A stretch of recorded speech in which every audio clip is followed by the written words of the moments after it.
आपकी आवाज मिल रही है? बताएं। चलिए अब उससे दोबारा जुड़ते हैं, लेकिन रिजवी साहब मेरा सवाल आपसे यही है कि एक बार फिर से अमेरिका की सड़कों पर डोनाल्ड ट्रंप का विरोध तेज।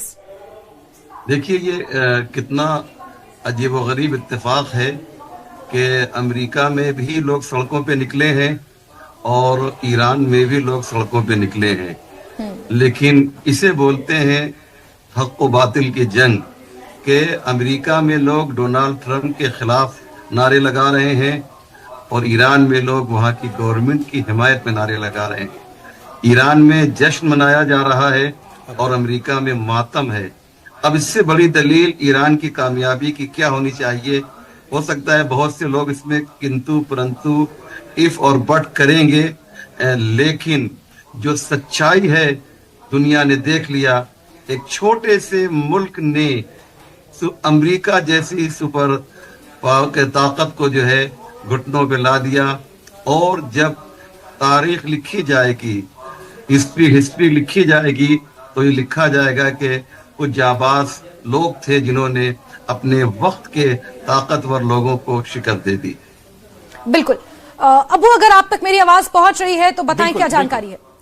बिल्कुल जैस्मिन, देखिए इस वक्त ईरान से तेहरान से बड़ी खबर आ रही है, जहां पर 2 हफ्तों के सीज फायर के चलते जैसे ऐलान किया गया है, तेहरान के अंदर बड़े पैमाने पर जश्न मनाया जा रहा है। लोग सड़कों पर निकल कर आ गए हैं और यहां पर इस जंगबंदी को लेकर बड़े पैमाने पर लोगों में एक खुशी देखी जा रही है। लोग बड़े पैमाने पर एक तरह से अपने घरों से निकल कर आए हैं, सड़कों पर लोग देखे जा रहे हैं और लगातार यहां पर जश्न मनाया जा रहा है तेहरान के अंदर। जैस्मिन, आपको बताते चले कि जिस तरह से अमेरिका की तरफ से बड़ी धमकी दी गई थी या डोनाल्ड ट्रंप की तरफ से बड़ा ऐलान किया गया था, उसके बाद भी ईरान में अलग अलग जगहों पर रात में लोग अपने घरों से बाहर निकले और लगातार लोग प्रोटेस्ट और एहतजाज कर रहे थे। लेकिन इस बीच जैसे ही यह खबर आई कि जंगबंदी का ऐलान कर दिया गया है, सीज फायर पर ईरान और अमेरिका दोनों एक तरह से सहमत हो गए, उसके बाद लोग एक तरह से जो प्रोटेस्ट कर रहे थे, जो एहतजाज कर रहे थे, वो एक तरह से जश्न में शामिल हो गए। और अपने दर्शकों को यह भी बताते चले कि ईरान के supreme leader Ayatollah Ali Khamenei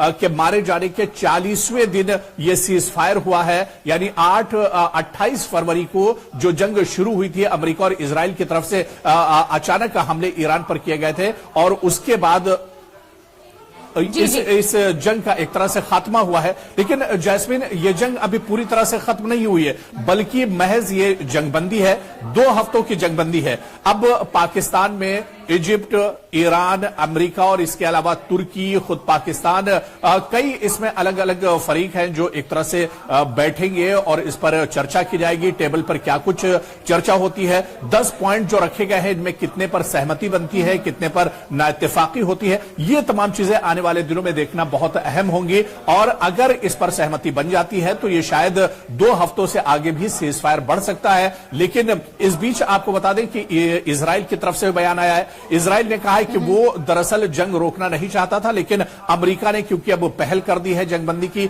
इस वजह से वो भी इस पर एक तरह से सहमत है। बिल्कुल बिल्कुल। रिजवी साहब, मेरा सवाल आपसे ये है कि एक तरफ ईरान की शर्तों पर बातचीत करने के लिए, सहमति बनाने के लिए अमेरिका तैयार हुआ है, दूसरी तरफ अमेरिका अपने ही देश में, राष्ट्रपति डोनाल्ड ट्रंप अपने ही देश में घिरते जा रहे हैं। तीसरी बड़ी बात कि अंतर्राष्ट्रीय संगठन, कई ऐसे देश हैं जिसमें कनाडा है, फ्रांस है, इस तरह के कई और ऐसे देश हैं जिन्होंने राष्ट्रपति डोनाल्ड ट्रंप ने जब ये सभ्यता खत्म करने वाली, सिविलाइजेशन खत्म करने वाली बात कही थी, इस पर कड़ी प्रतिक्रिया दी है। तो क्या हम ये मान सकते हैं कि इस वक्त राष्ट्रपति डोनाल्ड ट्रंप, इस वक्त अमेरिका जो कि महाशक्ति माना जाता है पूरे विश्व में, वो पूरी तरह से घिर चुका है हर एक मोर्चे पर, चाहे वो मानवीय मोर्चा हो, चाहे मिलिट्री एक्शंस की जो बात रही हो, इसके अलावा ईरान के साथ जो कंटेंशंस रही हो, मिडिल ईस्ट में अमेरिका की वजह से जो मिडिल ईस्ट के देशों को जो नुकसान हुआ है, हर एक मोर्चे पर। देखिए, अगर इस कोई तन्हाई में जाकर डोनाल्ड ट्रंप से ये पूछे कि भाई तुमने ईरान पर हमला क्यों किया था, तो शायद वो उसका जवाब न दे सके। इजराइल के कहने पर अमेरिका ने ईरान पर हमला किया, लेकिन कभी उसने ये कहा कि रजीम चेंज करना है, कभी कहा कि उनकी एटमी सलाहियत को ख़त्म करना है। तो अलग अलग बहाने से उसने हमला किया और ये बात امریکیوں کو بھی معلوم ہو گئی کہ ایک بے لگام گھوڑا ہے جو ہمارے درمیان ہمارے اوپر حاکم بنا ہوا ہے. اور اب یہ بہت بڑا تاوان ہے جو امریکہ کو ادا کرنا پڑے گا. بہت بڑی قیمت ہے جو امریکہ کو دینی پڑے گی. اور جیسے جیسے وقت گزرے گا ڈونالڈ ٹرمپ کے لیے ان کی یہ جو سطح ہے, یہ جو گورنمنٹ ہے, خود جو ان کا عہدہ ہے یہ تنگ ہوتا جائے گا.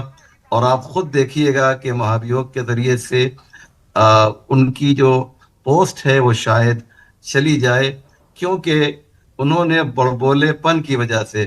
میں ایک بات اور عرض کر دیتا ہوں کہ وہ یہ سمجھے تھے کہ جیسے وینزویلا میں ہم نے چند گھنٹوں میں قبضہ کر لیا تھا, اسی وجہ سے ان کے حوصلے بلند ہو گئے تھے.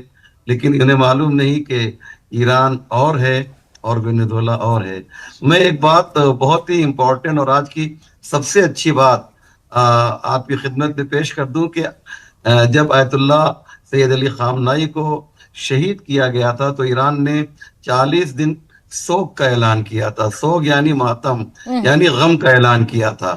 اور آج جو ہے وہ 40 دن پورے ہوئے ہیں. یعنی کیا مقصد, یعنی قانونی حساب سے, البتہ اخلاقی قانون تھا, ایسا کوئی قانون نہیں تھا کہ 40 دن تک ایرانیوں کو خوشی نہیں منانا تھا. تو آج جو ہے وہ 40 دن پورا ہوا ہے.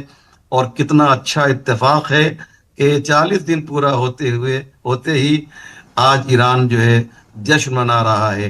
یعنی وہ لباس, وہ ڈریس جو غم والا تھا ایرانیوں نے اسے اتار دیا ہے اور اب جشن والا ڈریس اور لباس پہن لیا ہے. بالکل بالکل مولانا